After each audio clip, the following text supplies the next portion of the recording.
This is The Wheel Weaves, a Wheel of Time podcast with no spoilers. Welcome, listeners. I'm your host, Dani, and I'm the first-time reader who's going through this 15-book series chapter by chapter. As always, there are no spoilers past the chapter we are covering, and that means it's totally safe for first-time readers. I'm joined by my co-host, Brett, who's a longtime fan of the series, and he's acting as my tour guide on this journey. Before we get into our episode today, we just want to thank and welcome Sandrino Scapino to the Wheel Weaves Patreon team. We're super excited to have your support, and we really want to thank you for your generosity. In this episode, we're going to be talking about chapters 34 and 35 of The Great Hunt. Yeah, 34 is the name of our podcast, The Wheel Weaves. The Wheel Weaves, our namesake. And 35 is Stedding Tsofu. Yeah, which my autocorrect in my Google Docs kept correcting to tofu. Okay, so if you say tofu, that's probably why. Yeah. Yeah. And to be fair, at the end of last episode, I did say these were good chapters, but I didn't say good things happen in them. No. So we're going to kind of dive into that first chapter where a lot of not so good stuff happens. Mm-hmm. Yeah. Interesting. I like when I'm completely thrown off when something happens. Yeah. It's a good one. It's like really good chapters. So. Yeah. Last time I talked about how the most predictable thing was the least predictable thing, but I'm actually wrong. The least predictable thing is the least predictable thing. Yeah, the thing that you just don't even have in your brain happening. Yeah. That is okay. the least predictable. And what happens in this chapter is not predictable. So let's do the fun fact, then we'll jump into the chapter. Okay, because we do have a lot to talk about. So. Yeah. So this fun fact is in honor of the second chapter, the Stedding Tsofu, because we get to see, for the first time, a populated Stedding. A lot of cool stuff. Yeah, and we meet more Ogier. We do, a whole bunch more. Yeah. Yeah. Also a cute girl Ogier. A pretty one. A very pretty one. Yeah. So this fun fact is all about trees. Oh, good. Yeah, I had to look it up because we get all that whole information about the great trees. Mm-hmm. So I had to look up some real world information on our great trees. The last time you went on a ramble about being an arborist, I ended up cutting it out of an episode. It was so long ago. And our fans are missing out a lot of stuff so far. About trees. About trees. Yeah. So I'm going to backpedal a little bit and just give you the best of the best, the highlights. Because apparently in the tree world, there's some contested data because measuring trees turns out is kind of hard. Are you talking about those really cool, those redwoods? Really old ones? Yeah, so okay. when you Google, the tallest tree, there's things like the tallest tree, there's the largest tree, there's oldest tree, there's biggest branches and most bark and thickest bark and all sorts of fun stuff. But again, hard to measure, so some of the facts were contested. Well, yeah, because don't you measure trees by counting its rings? If you're going for age. And you can only count its rings if you, cut it down. But again, there's different ways, but not all trees have rings, and there's a whole bunch of stuff. But anyways, I picked the top 3 topics, and I'm going to tell you these ones. Okay. So first off, the tallest. Oh, also, they name the best trees. Okay. Yeah, so I have the names here too. Okay, and so who's they? The tree experts? The tree people. Yeah, tree experts. Okay. So. Okay. All right, so the tallest tree is a coast redwood tree, and they can typically get up to 300 feet tall very easily. But the tallest coast redwood tree, and is also the tallest tree in the world, is called Hyperion, and it stands 380 feet tall. Cool. Yeah. Now, is that a contender for a baby name? Hyperion? Definitely. Okay. I'd be okay with that. Put it on the list. I prefer the second name I'm going to give you. Ooh, okay. So, yeah, you'll see it in a second. Now, the largest tree, not the same as the tallest, so largest by wood volume, is a giant sequoia. And apparently, the giant sequoias take the top 12 places for largest by volume. So, they're the big ones. Yeah. And its name is, and this can be our baby's name, General Sherman. Oh! I thought you were going to say sequoia. No. I actually taught a sequoia once, so okay. I was going to say no. No, it is a giant sequoia. It's the type of tree is the sequoia. Yeah, so it's the General Sequoia. General Sherman. General Sherman, yeah, and it's 52,500 cubic feet of wood. Whoa. Big one. Cool. And then the last one we're going to talk about is the oldest tree. And again, this one is very contested because it's really hard to figure this stuff out.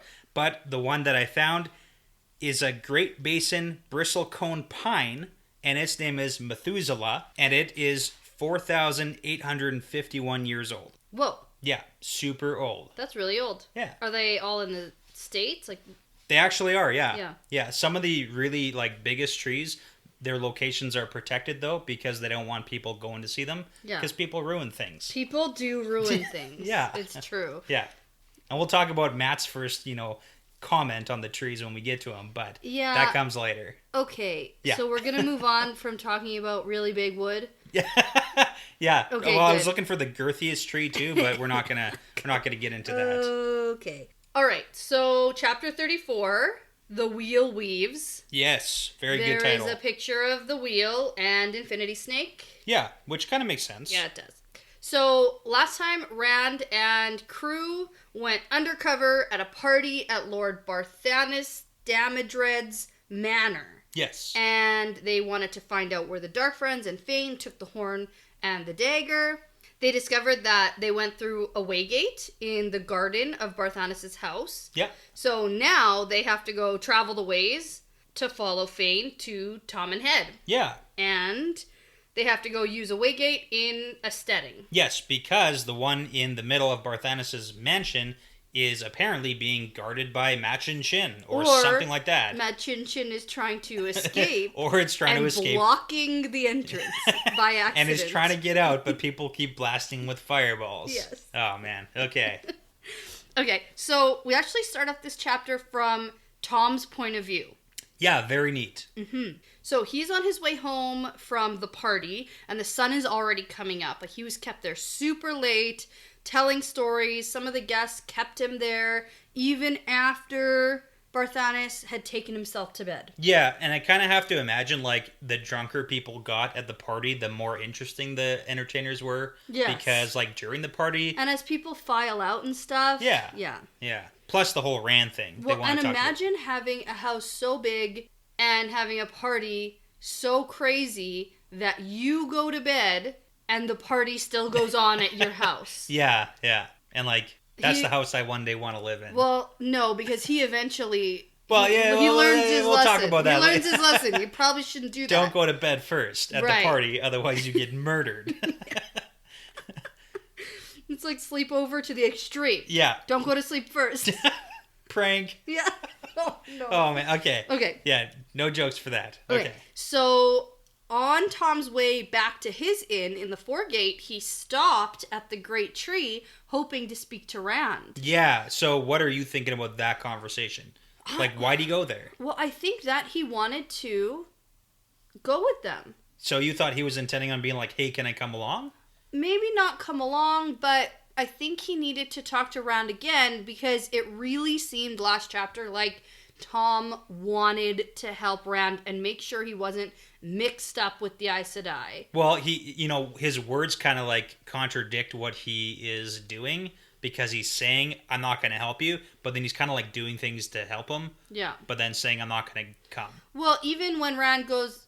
he shows up with an Aes Sedai. Yeah. And he goes, it looks like you're mixed up with that again. So you need my help, right? Yeah, you need my help, right? Yeah. And then Ron's like, nah, I'm good. And so it was sort of this funny reversal. And then Tom was sort of probably feeling like, I need to go actually make sure he doesn't need my help. Yeah, so Tom's flip-flopping here. But since they already left, turns out he just goes back to his inn. Right. And because the group had already left, Tom notes that it leaves a feeling of something not done. Which is interesting. So, like, maybe that's just, like, a sign of yet to come, because it sounds like too bad, like, my prediction was wrong, that Tom is actually not going with them on this leg of the journey. Like, I thought he would. Yeah. So, maybe he'll catch up with them. Maybe, but at this point, if he doesn't make it to the waygate before they go in, like, he's not going by himself through the ways. Oh, no. No. So it's going to be an interesting, how does he catch up? Yes. Okay. Yes. And if I hadn't have read the next chapter after this, I would still firmly believe that Tom is heading out and is going to catch them. Okay. But because I've already read the next chapter, and I know they do make it to the Stedding. Yeah, without him there yet. It makes it less plausible. So maybe it'll be like an Indiana Jones style, like, sliding through the waygate door as it closes for Tom to catch up to them. Yeah, not quite. No, I don't think so. Okay. I think that Tom is going to meet up with this crew again, and he is going to help Rand in some way, just not on this leg of the journey. Okay. So catch up next time. That's my new prediction on that. Okay. Because I had to do a pivot. Yeah. Okay. So Tom heads up to his room and he sees Dina asleep on the bed, still in her dress, and he has this like swell of emotion. And he actually decides that he's gonna let her perform tonight.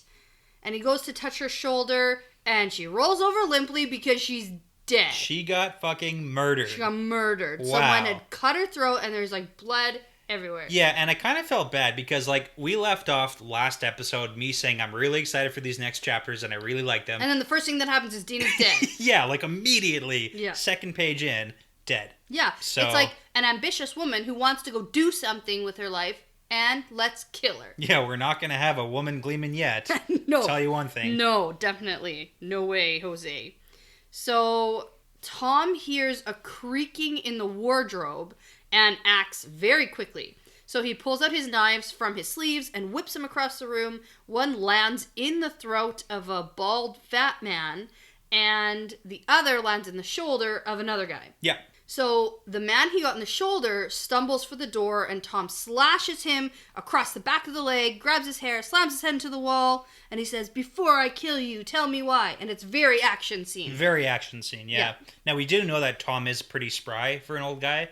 Like, he had Pretty that... spry for an old guy. Yeah, I know. I threw that in there, so Yep, no good. big deal. Uh-huh. I was pretty casual about it, too. Yep. But, like, in Emmons Field, when he showed up, he was doing, like, backflips and handstands and stuff Yep. to entertain people. But the limp in his leg hasn't thrown off his throwing ability, so... Well, he does pivot on his bad leg, and he gets the guy in the shoulder. Yeah, so, But I mean... it originally seems like that was a miss, and he was also going for that guy's throat, but then it ends up being positive because he can talk to this guy and get some information. So, like a happy accident when you hit Unless someone in the shoulder. he did it on purpose. Yeah.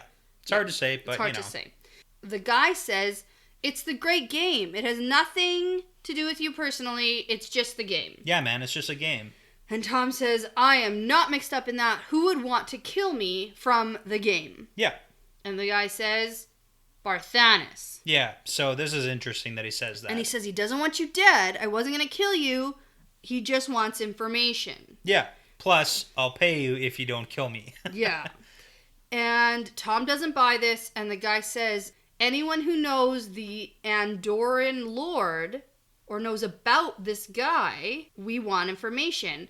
And we know that Rand came to see you here a couple days ago, and Tom thinks, like, what the hell? Like, Dina died for this?" Yeah, so this is kind of really bad as a situation. Yeah.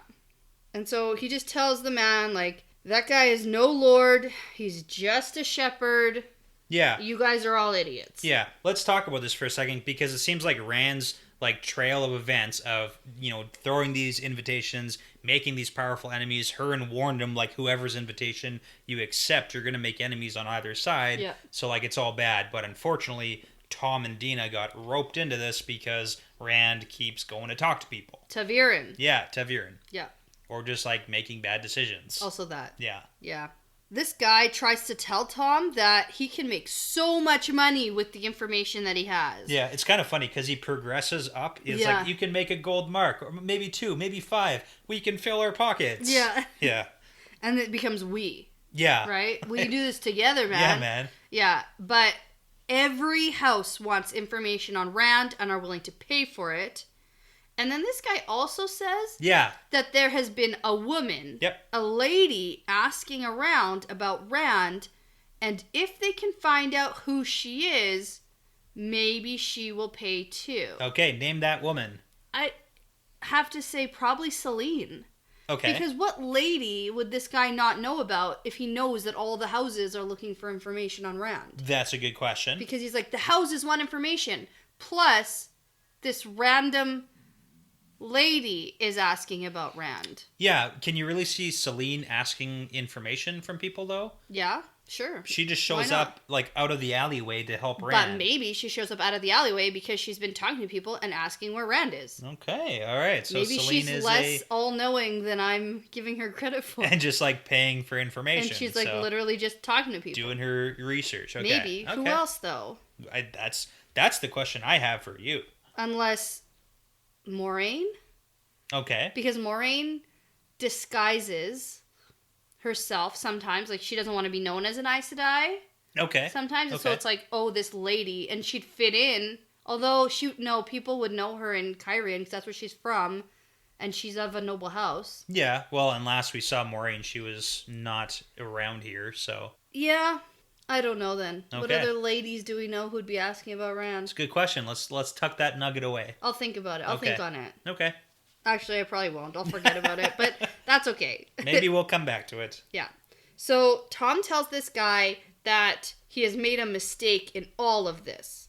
You know, it's all well and good to talk about making money and trying to save yourself, and maybe I would have spared you if it was only about this. Yeah. But you should have never touched the girl. Yeah, you murdered her. And then Tom kills him. Rams it through his eyeball. Whoa. Yeah. Tom's a badass. He really is. Yeah, Really? I'm going to agree with you there. Like, Yeah. it just keeps ramping up. Like, if fighting the Murdrol Wasn't wasn't enough? badass enough, like, Yeah. this is just badass. He's got some moves. Yeah. Yeah. So, at this moment, the innkeeper, Zara, busts into the room and is like, what did you do? I thought you weren't in the game anymore. Yeah. And apparently, the stupid Ella is giving away information here. Yeah. So Tom says, like, they just found me. I'm not playing this game. And she says, this is really bad. You have to leave Kyrian right now. He says that he can't leave yet because he has one more man to kill. yeah, so at this point, who did you think he was talking about? Barthanes. Okay. Because he said, even though like those men were probably lying about being from Barthanes, at this point we didn't really know that. Yeah. But like later on, we definitely know that they're not Barthanes' guys. Right. So that's what I thought, because I didn't get that they were not Barthanes' men. yeah, well, it's not apparent until Zero points it out. Yeah. So she tells him, if you mean Barthanes, you're too late. Everyone's talking about it. He's already dead. And not just dead. His servants found him this morning in his bedroom, torn to pieces, with his head stuck on a spike over the fireplace. Okay. Yikes. So let's talk about this, because this is a super gruesome murder. Yeah. This isn't just like assassinated, poisoned, or stabbed, or throat cut. Ripped apart, head on a spike, like definitely... Don't go to bed when there's still people early. at your party. Prank. Okay, but we also know that Barthanes is a dark friend. Yes, and we also know that Rand, in a crowded room full of people, said Barthanes is a dark friend. Yeah. Out loud, and Tom said those are dangerous words. But we also know that Randall Thor was in his apartment, like in his mansion. So in your opinion, is it a good guy who killed Barthanes for being a dark friend, or was it like a dark friend killing Barthanes for, disappointing Baalzamon or something like that? Yeah. For having Rand so close and not doing anything about it. Because there's also that whole fame message thing. There's like a whole bunch of things that could have been the reason for this. Yeah, I don't think that I don't think dark friends don't kill other dark friends. Okay. I think that if you've disappointed, Baalzamon or whatever, I think that then you have to face Baalzamon. You get like a personal visit from Baalzamon. You get a personal, like, you did bad, man. Okay. Kind of like Howell Goad got like a... got a personal thing. Like, you did good. Zapped into maybe non-existence or something. He let Rand go. Yeah. By accident. Right? Like, he let him escape, and he got a burning up. Yeah. The whole weird thing, though, about Barthanes being, like, torn apart and head on a spike is, like, if this was just an assassination because someone heard, oh, he's a dark friend, and Galdrian or whoever it may be is going to assassinate him for that, why would they do it in such a gruesome manner? Like, that doesn't sound like a good guy thing. No, but it also sounds like a vigilante justice kind of thing. Okay. Like, almost like, maybe not White Cloak level, but like... We had heard about Shyanarans who, like, tore people who were accused of being dark friends, like, tore them apart. Yeah. Remember back in Faldara? Yeah. There was, like, this thing where... They said torn apart, but they didn't say explicitly what that actually meant. Yeah, I'm not sure exactly. I just don't feel like it was dark friends. Killing dark friends because he messed up. Okay. Or something like that. Like he did something wrong. I think it was people overheard Rand talking about how he's a dark friend. Okay, I think that's what it was. So, Zara says that people know Tom was at Barthanes' last night, and he'll be linked to this for sure, especially now when they find out about these two guys being like murdered in your room. Dead bodies showing up. It's not right. Good. And so Tom says maybe he'll go to Camelin. But Zara says, that's stupid, you idiot. You'll get arrested there. Like, don't you remember how you're a wanted criminal in Camelin? Yeah. For ghosting the queen? Remember that? Don't ghost the queen. Right. Yeah. So, at this point, Tom gives Zara a large coin purse and, you know, he earned that at the party last night, so he doesn't want it anymore. And he says, this should take care of everything. Thanks for cleaning up my mess here. Yeah, maybe doing like a service for Dina or something. Yeah, and he starts stuffing his things in his saddlebags, and then Zara sees the fat man on the floor and says, that's not Barthanas' man. He works for Galdrian. Oh my god, the king. But, Tom, you can't kill the king. Are you sure? Because he sounds like he he wants to go kill the king. Okay. Yeah, you'll be murdered before you can even, like, step on king grounds. Yeah. I don't know where the king lives. The palace or something? Yeah. I don't know.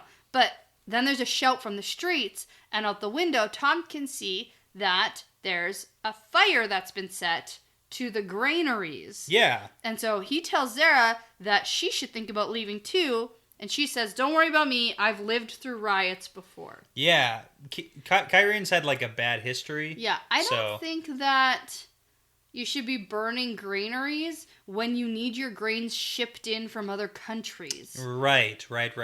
That sounds bad. Well, that's what, typically, people who are rioting are definitely concerned with is their food supply. Their food.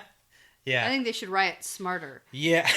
Like setting fire to cars in the street, that kind of riot. Yeah, flipping cars. Vandalizing, that sort of stuff. That's the good stuff. Smashing out windows of marketplaces. Don't wreck the food, though. Yeah. So. Yeah. Yeah. And I guess the riots are probably because Barthanas is dead and he was like on par power-wise with Galdrian, so there's a whole bunch of... It's probably like in Camelin, how there were the people who wore white and the people who wore red. Yes. So you're either with the queen or you're not. And I'm sure here in Kyrian, it's literally exactly the same. You're either with the king, if not worse, or because you're they're all not. schemers. Right. So. Right. Yeah. So at this point, Zara just like pushes Tom out the door and says, you have to go now. But he has a dangerous look in his eye. And Zara says, you need to keep yourself alive. That's what Dina would want. Just get out of here safely. Don't go doing anything. Yeah. And Tom says, I'm a glee man. How could I be dangerous? Yeah. Mm-hmm. So call that shot. What is Tom going to try and do? Yeah, I don't know. Something. Do you think he's legitimately going to go and try and kill the king? Or is he going to get vengeance some other way? Yeah. Go set the rest of the granaries on fire. I have no idea. But as he leaves, he has this mirthless grin and he sets off purposefully. Yes. So he's off to do something. He's got a plan. Get some sort of vengeance in his own mind, possibly. And light the whole city on fire. Sure. Start fires everywhere. I think Tom is going to... Maybe now his whole thing is he's set on Rand. I would really like if he could figure out where Rand is going and what Rand's doing. Yeah. I know I just predicted that he's not going to go find him and be with him, but that would be cool if that happened. He's got a plan. He's got to do something. I would really like that if that happened. But if he doesn't and he's clearly set off to go hurt someone or find out some information or go do something. Yeah. If it really is the revenge he wants to avenge Dina and he knows that this man works for the king. Yeah. Maybe his plan is to go somehow hurt the king. Maybe not in a way where he's killing the king, but politically finding out damaging information about him. Gotcha. Yeah. Doing something and framing him for something. Okay. I don't know what Tom's capable of. So yeah. I do think he's going to try to do something against the king. Okay. I like that. That's a good enough speculation for now. I don't think he's going to go try to murder the king, though. I don't think Okay. that's something that he's going to do. Okay. Okay, but then we actually get a scene change. Yeah. And it gets worse. It gets way worse. Yeah. Well, less murdery, but also definitely worse. Worse. Yeah. This is bad. This is not good. So, we are in the mind of Padden Fane. Yeah. which Fun. is interesting because he's got himself real pulled together. Yes. He's got a plan. He does. And it seems to be of his own volition. So this is the thing. Fane is not a stupid guy. Nope. Like, he's evil. Oh, no. He's very evil. Oh, yes. But he's far from stupid. Yes. He's a very good evil person. He seems to have escaped the clutches of Baal-Zaman. He certainly has. The whole, I'm going to make the world pay. We've Everything heard that he's doing right now really seems to be of his own accord. It's his own plan. I don't know. It doesn't seem like it's connected to Baal-Zaman anymore. The one kind of asterisk to that would be like he really has it out for Rand specifically. Out of all the boys, it's all about Rand al'Thor. I think that he blames Rand Yeah. for all of the shit that he's been through in the past. So once however Rand many is months. dead, then he'll be free to keep He on. won't be the hound for Baal-Zaman anymore. So Although I think that he's escaped that a little bit. yeah, So I get because what I you're don't saying, think so. you can just murder Trollocs, murder Fades, murder Dark Friends, and have Baal-Zaman just be like cool with this. Yeah, You know it's what I hard mean? to say exactly what Baal-Zaman's play is right here because Especially the Dark Friends. Like, those are essentially the Dark One's army, and Fane is just, like, feeding them to Trollocs. but like, I mean they could be like a dime a dozen, right? Like I don't think so. okay. I don't know. Okay, let's get into Yeah, this, yeah, though. yeah. So, we get that Fane is at Falma, Yep. and he's made it over to Tom and Head successfully. Made it through the way, so we skipped that sequence. Yes, but apparently some of the Dark Friends did not care for it. No. And so he has been there for a day and a night, and he has found out quite a bit about the Shanshin people from the defeated people. Yeah, He very calls much them. the same way that Daman did. Yeah. Yeah. And so he's basically getting them alone and torturing them for information. Yeah, he goes through the whole men try to hold back info, women are, good, but With they scream details, a lot. Yeah. but women have details that Yeah. men don't have. And then kids talk fast, but they don't know stuff. So, like, he's totally, kidnapped and murdered Lots men, of women, people. and children. Yep. So, Yep, he's Yeah. done that. Yep. So, right now in this scene, Fane is actually alone. So he's left the Trolloc and Dark Friend camp, yeah. and he's with his pack horse carrying the Horn of Valir. He's also not nice to his horse. No, he kicks it, Yeah. jerk. Don't trust people who are not nice to their horses. Like the White Cloaks. Right? Right? Those horsies wanted pats. And they gave them no pats. Monster. So Fane rides up to the house of the High Lord. Yeah. We've been here before. We have been here before. Very fun. And so I want to know the timeline. Like, how long ago was Dom in here? Yeah. Not that long ago. Not that long from what it sounds like. And so Fane tells the guards that he has something that will be of great interest to the High Lord. And he ignores the Grom and the Damane, and like nothing else is important to him right now. Yeah, he really doesn't care He's not that phased. much. He's like, whatever, things are weird, I don't care. Yeah, well, we got to remember that it's like... He's not even really human. Well, Padden Fane, the evil Dark Friend for like 40 years, is also Mordeth, Yes. who's like the evil ancient monster of Shadar Logoth. And we definitely get some like Mordeth thoughts here. He says specifically, he always does well where men are tense and afraid. That doesn't sound like a Padden Fane thing. That sounds like a Mordeth likes to worm his way into tense situations. And that's how you can manipulate people when they're afraid. Exactly. Yeah. So it's kind of like a combination now we're getting. Yeah, interesting. Okay. So the guard says, "You sound foreign to this land. Have you taken the oath?" And Fane says, "Yeah, I obey, wait, and serve." Yeah. And apparently Totally did that's that. all you have to do. Yeah. Because everyone he's spoken to has spoken of these oaths, and none of them knew what it meant. And to be fair, the Shanshin are like a powerhouse, so it kind of makes sense that they're okay with people saying, yeah, I took the oath. Yeah. Like, they're not worried about this dude. Yeah. This satisfies them, and they look at the chest, and they're quite impressed. And they tell Fane to follow inside. And so the soldiers frown at Fane as they're going in. And turns out it's because Fane didn't react at all to their big scary monsters. To anything. And apparently all the people here are very afraid of these crazy weirdo monsters. Yeah. And Fane isn't phased at all. He's like, whatever. Trollocs and Murdral are scarier than these things. And we know that Fane is capable of killing a Murdral. Murdering a Murdral. And, like, while it's probably still alive, pegging it to a door. Yep. So... that's what he's capable of doing. Fane could probably, you know, take a Grom, maybe. I don't know. I don't really know how Murdral fight versus Grom fight, but... no. You know? I don't know. So, Fane gets brought before the High Lord Turek. Yep. That we've met before. We have. And his servant. Yes. Huan? Juan. Yes. And Turek says that this is a marvelous gift. How did you come to possess it? Did you steal it? It's pretty funny because so far, like, they're only talking about how impressive this flattened cube is. Yeah. Flattened but it's cube. like, it's such a glamorous, like... chest. They don't even care about what's inside. They're like, the wow. chest is so expensive that they, like, gets him in front of Turek immediately. Yeah. So.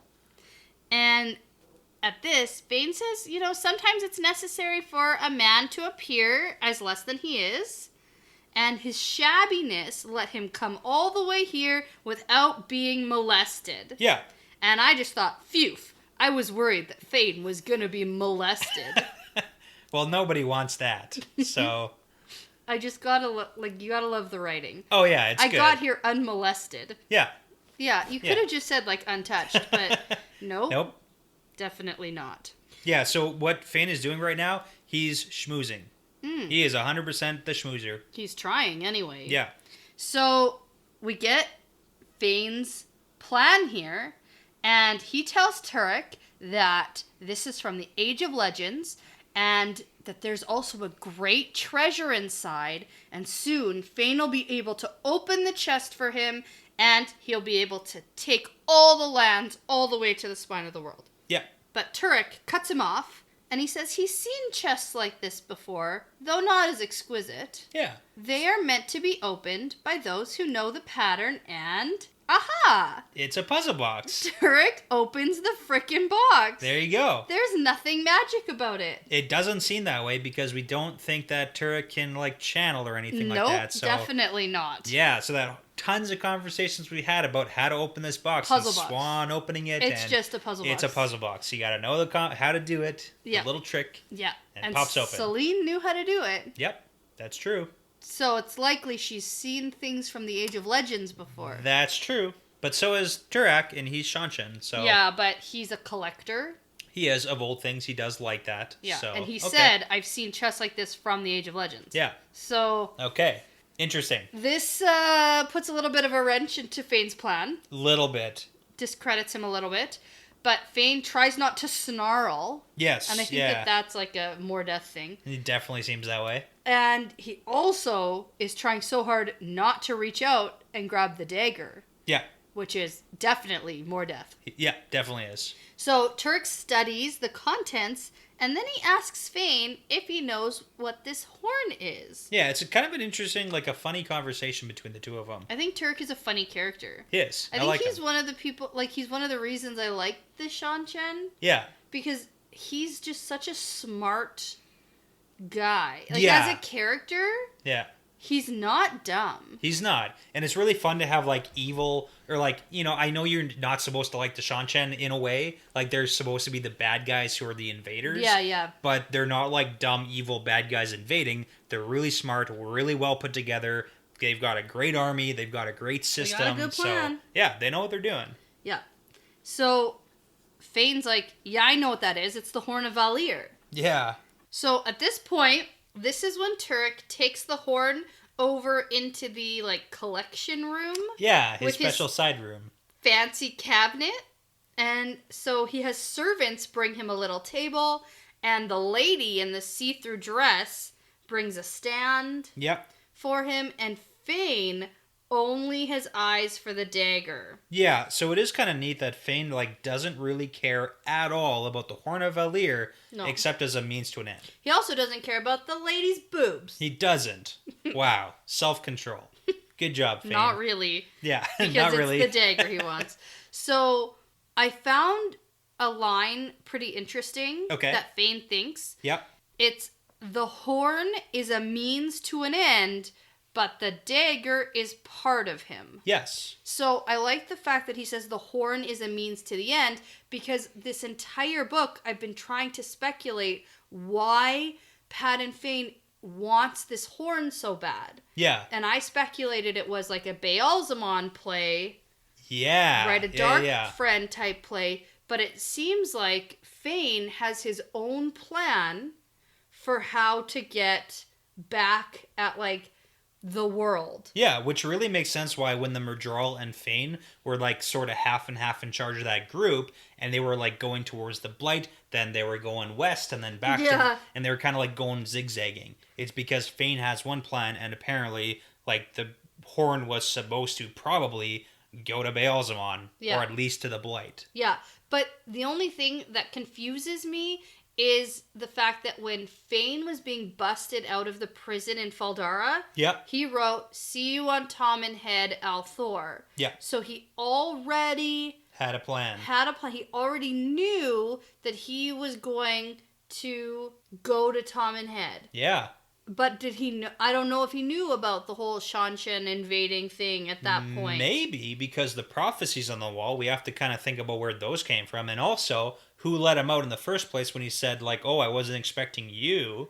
Yeah. So that kind of adds the other question of who let Fain out. I know, there's so many things. Yeah. That I've forgotten about completely. Mm-hmm. Oh, yes. Yeah. There's some good information that we're going to come back to. Yeah. What other lady is asking about Rand? We haven't heard from Leandrin in a while. We haven't. We thought she went after Moraine.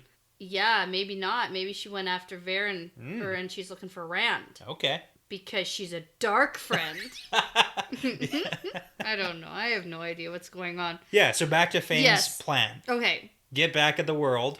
Get back at the world. And it's that's a apparently... means to an end. Yeah. So whatever that means for him is he didn't like being made a fool of, so literally everyone has to pay the White Tower and Rand. Yeah. Is basically everyone. That's basically everyone. But it seems like the Shanshan are his, like, the means of getting back at the world somehow. Yeah. So. Okay. So once the items are placed on the little table, Fain can't stand it, and he reaches for the dagger. But this is when the servant guy slaps his hand away and yells at him about being an unshaven dog. And it's kind of disappointing that he doesn't have, like, any new lines. Yeah, like, we already heard the unshaven unshaven dog. That's the insult he has. And but he also tells Fain that he's going to have his hand cut off. Oh, yeah. So. Obviously. Yeah. But Fain growls that the dagger is his. And Turek says, "How could it be yours in a chest that you cannot open?" Yeah, which is a good point. Yeah. And then he says, "If you interest me enough, then I may give you the dagger. I have no interest in it, but why have you brought me the Horn of Valir?" Yeah, what's your plan? Yeah, and so Fain says that Turek can sound the horn, take the land, and destroy the White Tower. And grind the Aes Sedai to dust. Yeah. We do know that Mordeth hates Aes Sedai. Yeah. He has a very strong distaste. Yes. So. And we assume Fain does too. Probably. Like, why wouldn't you? Yeah, as a dark friend, you don't like... Probably. The good. The good Aes Sedai people, so... Quote, good, but... Yeah. Yeah. So, Turek is not quite convinced at this point, and so Fain launches into his prepared speech. Oh, yeah. So he talks about how he is a descendant of family that has never forgotten about the whole Arthur Hawkwing return thing. Yeah, it's a totally made up story, like 100%. But 100%. But I was going to let you talk about this because there's some important sort of history points? Yeah, a little bit, but again, it's like all made up, so I can only assume that Fain has learned what the return sort of is and who these people are and why they're back and where the Shanshan really don't like the people that have forgotten their oaths. So all he just says is that, hey, his extended family, whatever, served Arthur Hawkwing when he was murdered by the witches. And I say that in quotations. I'm doing a little air I think quotes. that he's assuming that these people still hate the Aes Sedai. Yeah, and it does seem like that's a pretty good assumption. Yeah. Because things didn't go well with Daman when he talked about Aes Sedai. And they literally have Aes Sedai as slaves. Right. Any woman who can channel, they're literally slaved and used. And that. Yeah. And then they're awaiting the return of the armies. So his family has like known about all this stuff and kept the traditions alive and whatever. And then he does say that the flag flying is the banner of Luther, the son of Hawkwing, the son that Hawkwing sent across the ocean. So he does get the flag right, apparently, because it seems to convince Turak. And Fane only wishes to serve and advise him. Yeah, the blood of the High King. Yeah. Yeah. You're the descendants. So. And so, at that point, though, Turak is silent forever. And then finally he says, "You seem to know what no one else knows. Yeah. I could almost think you were sent as a trap, but who possessing this horn would use it like this?" Yeah, like if this is a trap, this is a weird way to set a trap. Yeah, and then he goes, "Do you claim to be a hero, as the legends say?" So, even over in Shanchen, Yeah. they know the legend of the Horn of Valir. And the legend says that the horn would be found in Randland, Yes. not in Shanchen. That's right. So, like, that's a pretty important thing, that there seems to be information they have on this land, too. Yep. So, Yep.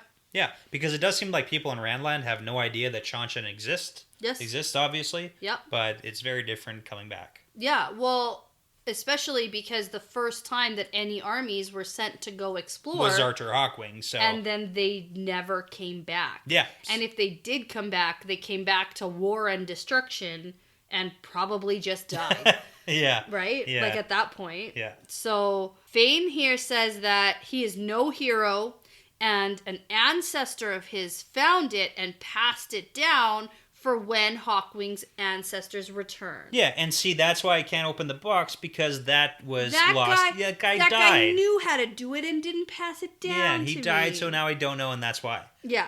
But also, like, how'd your dagger get in the box, man? So Yeah. there's some holes in his story, but And- he also has enough right information that Turak is kind of Yeah, he says, a little I bit... could almost believe you. Yeah. Yeah. He's like, not 100%, but there's some truth to it. Yeah, So. but Fane tries to argue and tells him to just sound the horn. Like, now? Yeah. He's like, just do it now, man. Do Just it now. do it. Do it. Do it. Do it. Just do it. No. I like Turak here, how he has his sense of, like, suspicion Yeah. up. He doesn't just, like, immediately go, wow, that's exactly what I want to hear. Let's be best friends and I'll sound the horn and you can advise me forever. Yeah, he, like, Which is, doesn't like, trust him. What Yeah. Fane was expecting? A little bit, and maybe that's worked for Fane in the past, like for Mordath, I'd say, in the past. Yeah. Or even maybe Fane to some extent. Like, we don't really know his whole history. No, and like but- especially if you come across people who are stupid. Yeah, yeah. Not with the smarts. Well, you can really understand why Turek is so suspicious, because we get a ton of information on how the Shanshan run their shit. Yes. Like, So- tons for the background. Yeah. So this is when Turk says, I will not sound it, but I will present it to the Empress when I return to Chanshan. Yeah. And so Fane starts to panic and says, like, but you must. And he that's the wrong gets thing to say. Smacked so hard by the servant guy. So not just a pretty manservant. He Yeah. can hit him pretty hard. And he decides how that man is going to die. Yes. I like that line. Do you? It's Do you- scary. I Well, don't yeah, like it. but I like that because I like Fane as an evil character. Like, Fane Oh, is yeah. a really good bad guy. Yeah. Yeah. Okay. So Turk says that perhaps he will give Fane to the Empress too. He might amuse her. And Fane doesn't hide his excitement at this point, which is bad for him. Yeah, it So is. he's thinking like, oh yeah, I want to go meet the Empress because if I'm beside somebody who's of power, then I'm in power. Yeah, because he can worm his way up, and we know that's how he destroyed, like, Shatter Logoth. Yes. Was becoming advisor to the king, and then took everything down. Yeah, that's So- the play. Yeah. So, too bad he doesn't hide his excitement better because Turk senses his eagerness and then basically says, well, then if you want to go, I'll never let you go. And Turk is very concerned with like title and offending the Empress and says like she might have spies listening everywhere. Yeah, so I'm going to break some of this down if you don't mind. Okay, so we do get a lot of stuff about the Shanshan political system. Yeah. But before we get into that, the horn. We get a really important piece of information about how the Horn of Valir works. Yeah. Because whoever blows the horn is then linked to it forever after, so long as they live. Yeah. And then for everybody else who blows the horn, it's just a regular horn. Yeah. So that's pretty crazy. We didn't know anything about that. But again, we get the political information about how Shanshan works. So Turak is 12th in line to the Crystal Throne. And then if he keeps the horn, everyone above him is going to think he's trying to like take over the throne, basically. Yeah. And then the Empress likes the successors to compete with each other. But she has a favorite who is Tuon, her second daughter. Yeah. So we kind of get like some nice names there to go with.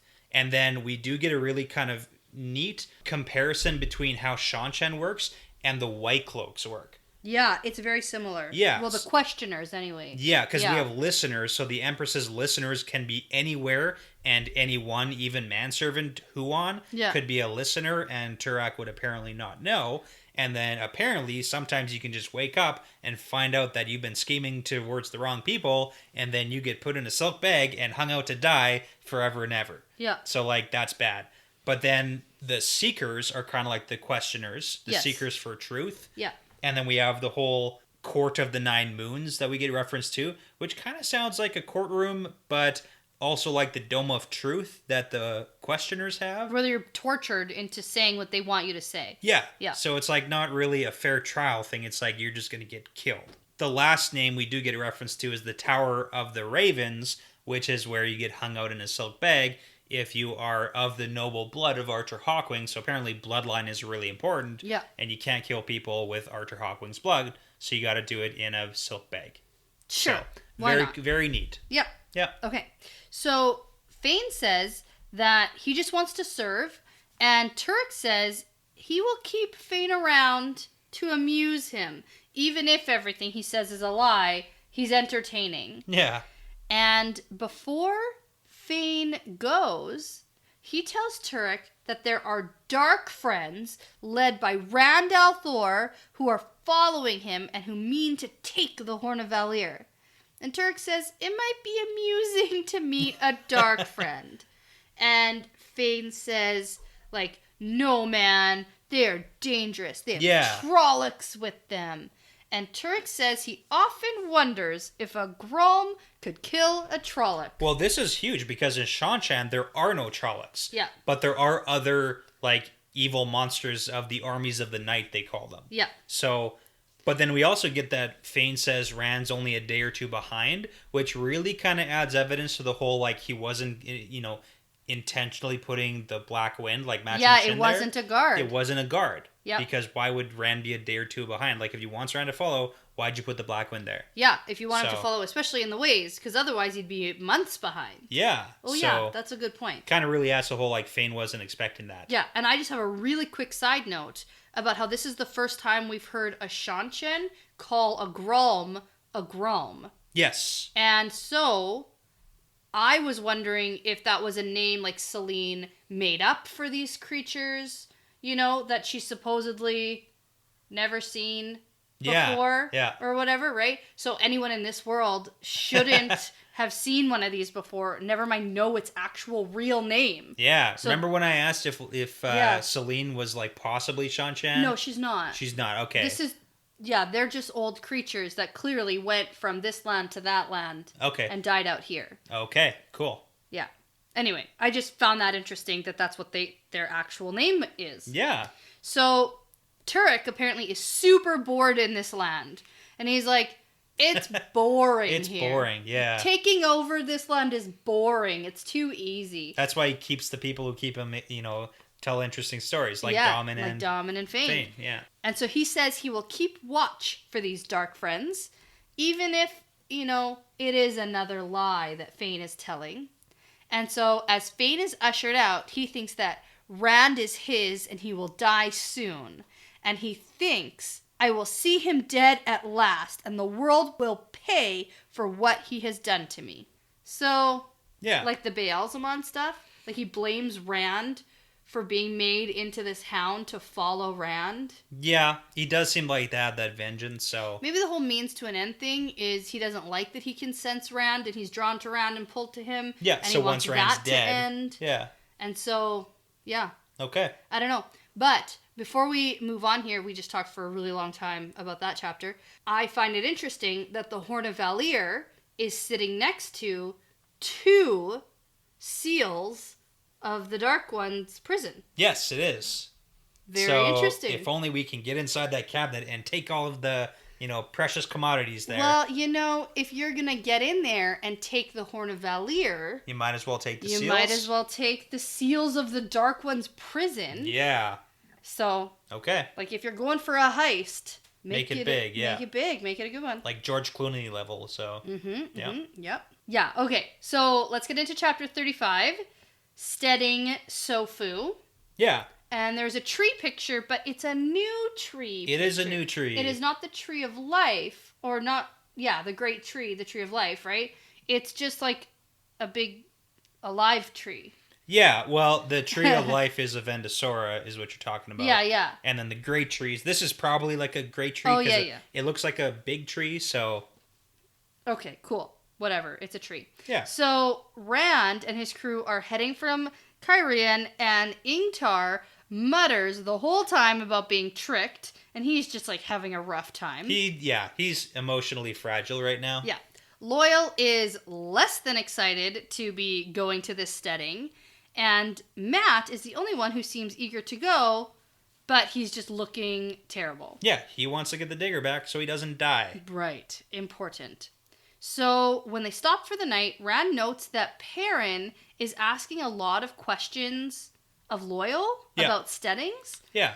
And he wonders if wolves go in steddings. But shouldn't Perrin know that? Yeah, because they already wolves. went in that stedding. Yeah. So that's where the White Cloaks attack them. Yes, in a stedding. In a stedding. And in the hand of Archer Hawkwing. Yeah. So my thoughts on this is Rand listening to Perrin ask questions, and it seems like Perrin is just trying to get more information from a first-hand source. Yeah. Because this is like the first time he's had an opportunity to talk to Loyal about this stuff. Maybe. So that's kind of what I'm putting it off as. Yeah, because Loyal answers with the stuff we already know. Yeah. About how the only ones who are reluctant to enter a stedding are the creatures of the shadow and Aes Sedai because of the no power thing. Yeah. So then the next day they ride into the stedding.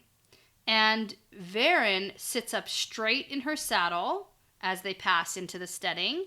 And Rand feels a sense of coldness and then a distant sense of loss, though he can't imagine of what. Yeah, and it's like, really, Rand? And I was like, you Loyal can't imagine? just said this last night. You were listening to this conversation where he talked about how I said I can't feel the power. Yeah. You can't and figure you have out no that it's idea. Sidene. Yeah. So, Whatever. Okay. Whatever, Rand. So everyone can feel going into this stedding, which is interesting. And Loyal says it feels good to be back. Rand notes that the stedding looks like the rest of the forest, and then an Ogier lady pops out. Yeah. She's a bit shorter than Loyal, and a little more softer on the features, but still full-on Ogier. Yeah. And Loyal bows and introduces them, but fails to give the name of his own stedding because he's a fugitive. He is. He is basically a fugitive. So she welcomes them and is excited to have human visitors. And she asks for the armed men to stay outside of the stedding. And it makes the Ogier uneasy to have so many armed humans around. Yeah, which kind of makes sense, I guess, right? Yep. Because they seem to be very peaceful. It's kind of funny when she's like, oh, we've had lots of human visitors, since the stonemasons left Kyrian. And then we even had some of the traveling people. But of course, they left when the ... Yeah, and we know it's because the Aiel ladies showed up. Yeah, so the Tinkers book it after they show up. So. Oh, definitely. Yeah. So we get that her name is Aerith. Yeah. Right? Aerith. Aerith, yeah. Yeah. And they head into the stedding, and Loyal thinks that this Ogier lady is beautiful. Yeah. Yeah. Got a little bit of a crush here. Don't you think, Rand and Matt? And they're like, yeah, and sure. And they're like, yeah, a little yeah, tall for me, though. And he's like, oh, yeah, I guess so. Yeah. Yeah, Loyal. But there's this long explanation about the longing. Yeah. And I just think we're a little far into this book for a recap. Well, we haven't heard about it for a long time, so... I know. It's been a while. Okay, but it was a lot. It was. Okay. And it's all recap. Yeah. We do get that more died than lived during that, The bad time time. when they didn't have so like steadings or a groves. lot of Ogier died. So that's not good. So like Ogier can die of the longing, so I guess that's kind of new information. And then we do get a time limit, basically, that there was one named Dalar who was spent gone for 10 years. So And was fine. Yeah, and Loyal's like 3 years-ish in, so he's got a couple more years. Yeah, and he says he's fine. Yeah. He doesn't want to stay here, though, because they're like, hey, do you need to stay here? And he was like, no, I'm good. Let's go. Yeah. And it's way more exciting to travel with 3 to Viren than to stay in a Stedding. And they're like, oh, don't start with that stuff. And he says, fine, 3 friends then. And they have a nice little and then banter they about have how a they're friends. confirmation about their friendship. Are we friends, guys? Yeah, we're friends. We're friends. And I just think it's so funny because Loyal is just this like giant hobbit who seeks adventure when he's not supposed to be seeking adventure. Yeah. Even their houses are like giant hobbit holes. Giant hobbit holes. Exactly. Yeah, they're like made of the ground. Yeah, absolutely. That's literally what I thought of when they explained their houses. Yeah. So this is where we get about 47 pages of description of trees. Yeah, they're really big. Did you get that? Yeah, they're big, and they're great. And Matt's like, hey, you could make like 50 houses by chopping one of these down. Yeah. And don't say that in front of Loyal. No, don't do that. Yeah. Yeah, because these are great trees, and they don't get cut down. Yeah. And then we get about 78 more pages of descriptions of the Ogier. Flowered dresses and long bushy eyebrows. Dresses look like. And what's embroidered on each of the dresses. Yeah. So we're not going to cover that stuff. No. And let's skip to when the Aiel Something women. exciting happens because 3 women walk around the corner and they are Aiel, maidens of the spear. Ooh, cool, okay. Cool. We just had a really cool interaction with Urian. Yeah. So Ingtar reaches for his sword and Rand studies these women. Is this the first time that he's seen an Aiel? Yeah. Yeah. He wasn't there to see Urian, nope. so. And so they all have reddish hair and are tall for women. And the women notice the crew for the first time and they yell, Shinarians! And they lift their veils to cover their faces. And I thought, oh no, that means violence. Yes, but the young one carefully sets her bowl down. Yes. Before doing that. So. And then Rand takes out his sword and Perrin is hesitant with his axe.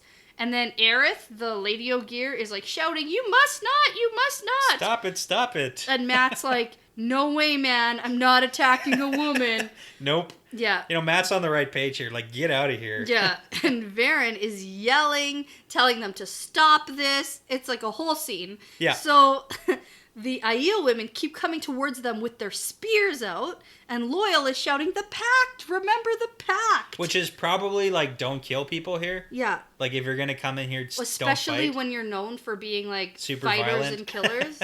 Yeah. I'm sure they had to say some pact. Yeah. Or, yeah. Like, we kind of get the reference, like, hey, don't kill people here. We don't fight here, so. Yeah. And so Rand seeks the void and notes that there's no Sidene there. Except... Now, okay, this is so confusing. Yeah. Because let me tell you what happened when I was writing my notes for this paragraph. Sure. In the book, it says that there is no Sidar there.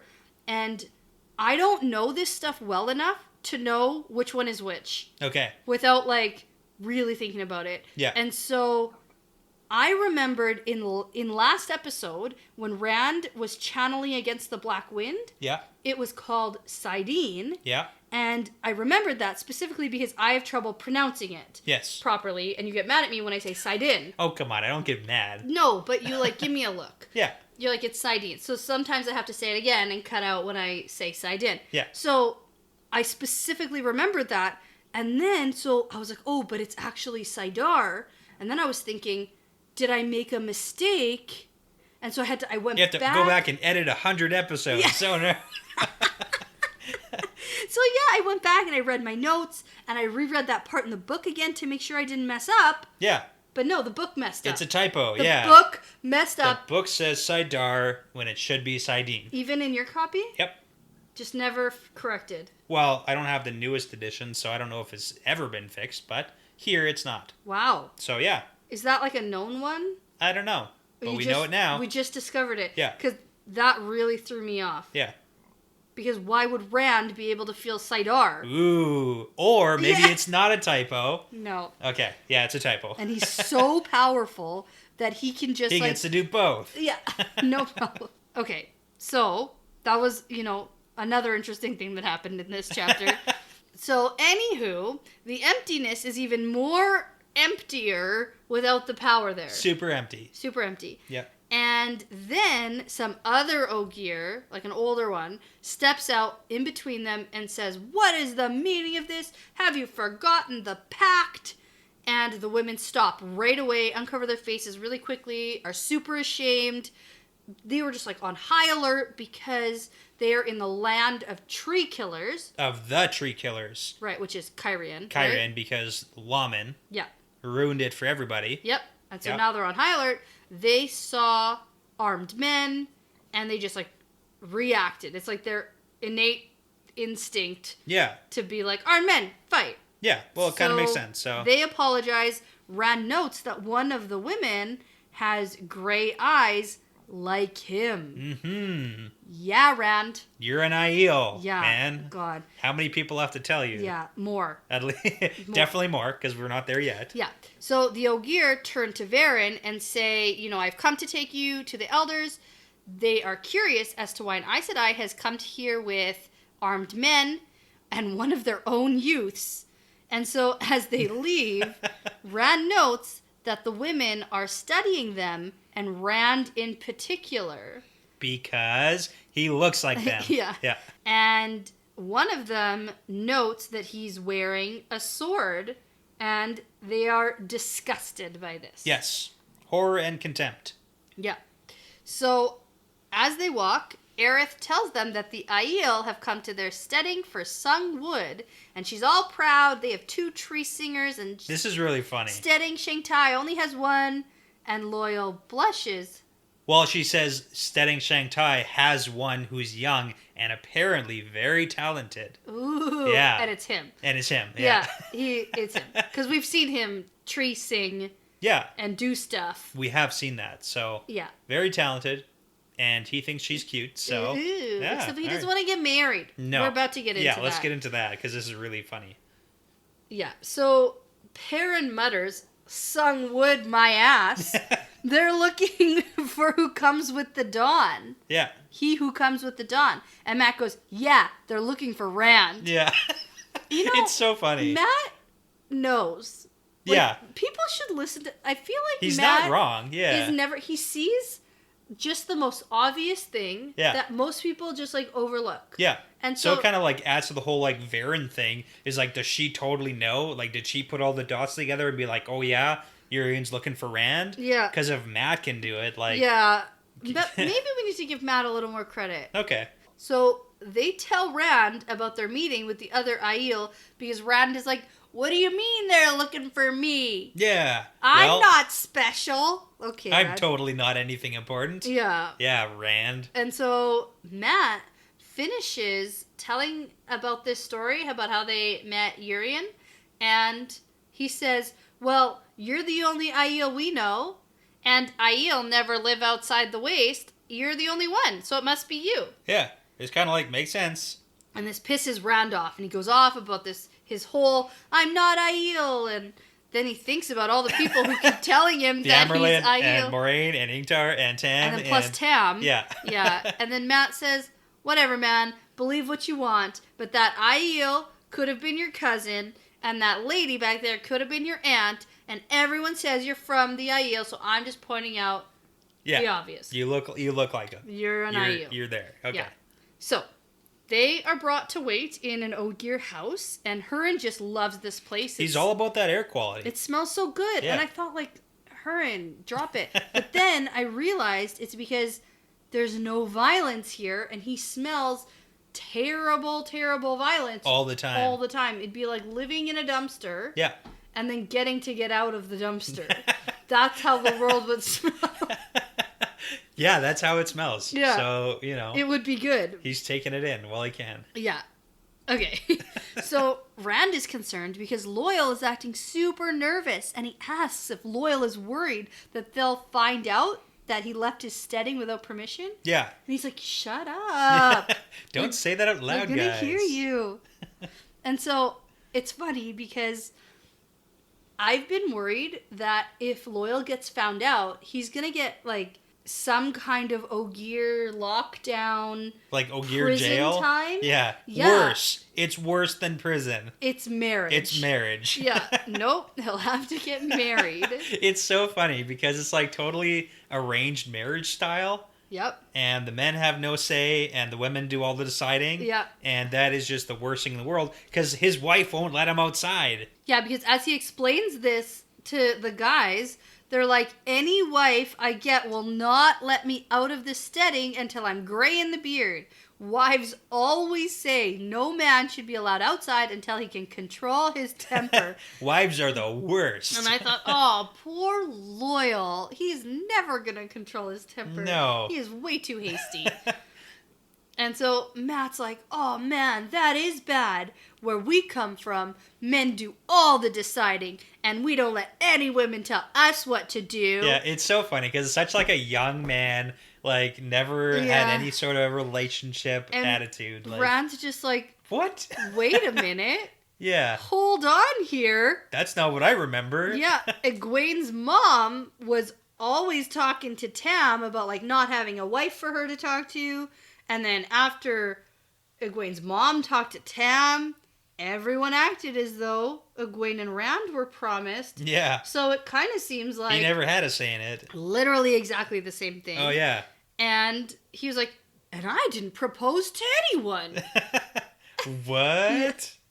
Yeah. And then Rand's like, I don't know, Matt. When was the last time your father did anything your mother didn't want him to do? I think we do the same things. Yeah. I think we do things the same. Yeah. Matt's like, what? Oh, man. Whoa. So then... Just like mind blown. Yeah. So then the Ogier comes back in, says that the elders will see them now, and Rand is like, okay, don't worry. We won't let them keep you here, Loyal. We'll say you have to come with us. Good plan. And Matt says, I bet it's not even about you. They're just going to tell us we can travel the ways, no problem. And I bet not. Oh, okay. I bet it's going to be a problem. Okay, so we do get the whole, like, at the very end, Loyal's like, what's worse, traveling the ways or getting married? And we totally know that getting married is way worse than possible death. But, you know, that's how it is. So do you think that, what's the problem with traveling the ways? Like, the elders aren't going to let them? Or... Well, I already said this last time, that Loyal was very unsettled about the ways. Yeah. About traveling the ways, and he really had to be peer pressured by Moraine. Yeah, like really hard. He was like, absolutely not, no, hard no. And then he had to be persuaded into being like, and that's fine. like a young Ogier Who is by himself. seeking adventure. Yeah, and like by himself. But here it's like a bunch of Ogier elders. I'm also worried that this committee of deciding if they can use the ways is going to take 90 years. Oh, yeah. Yeah. Yeah, it's like a meeting of the Ents. Yeah. Same idea. Yeah, it'll probably take at least a month for them to like actually decide. Okay. If they're like, okay, in human years, because these humans want to do something, yeah, we'll decide quickly. And it'll be like 3 months later. Okay, and they'll still be sitting here. Yeah. Okay. Because we got Loyal's decision on if he could leave lasted over a year. Yeah. And he just left. Yeah. So I bet it's not going to go that nice. Okay. So are they going to, at some point, going to be able to use the ways, or... Yeah, they're just going to do it. I don't think... sneaky in the middle of the night, like against the Ogier orders type? Probably. Like Mission Impossible style? Probably. Cool. Yeah. Okay. I don't know. Okay. But I don't think it's going to go well with the elders. Yeah. Especially for Loyal. Yeah. And it's kind of like asking... Because we already get that the elders are concerned that they have one of their youths with them. Yeah, they are. It's like kind of suspicious, which makes sense. Like knowing what we know about Ogier. Yeah. But if the Ogier do, for whatever reason, like say, no, you can't use the ways, are they the kind of people who would physically stop, you know, these Shienarans and like the Rand crew from actually, like, would they physically stop them? I don't know. Yeah, it's a hard question. So yeah, it is. Okay. But yeah.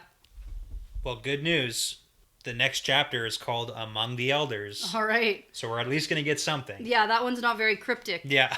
We're going to get something. Yeah. Okay, so that's the end of this chapter. And I'm going to go with this is the end of this episode because we need to keep going. Yeah. The next few chapters are pretty good. I like these ones. Oh my gosh, you're getting repetitive. Yeah, but that's because from here to the end of the book, it's like, it's a race. Yeah, it's ramping up. Oh, yeah. So... You just wait. Okay, so I think that will do it, and I'm going to say that this is part of the pattern now. Yep, part of the pattern.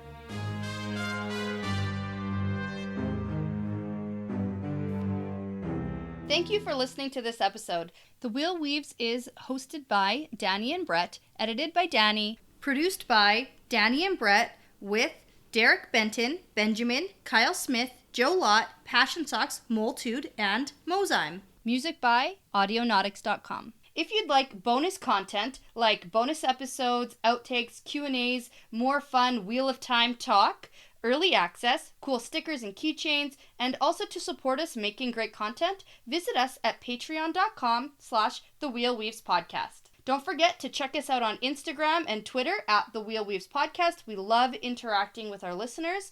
Plus, don't forget to rate, subscribe, and tell a friend about us because referrals really are the best compliment. We'd really love for you to come over and join our Discord channel for some spoiler or spoiler-free discussions. You can find the links at our Twitter page as well as on our Patreon page. Thanks again for tuning in because this really is part of the pattern now.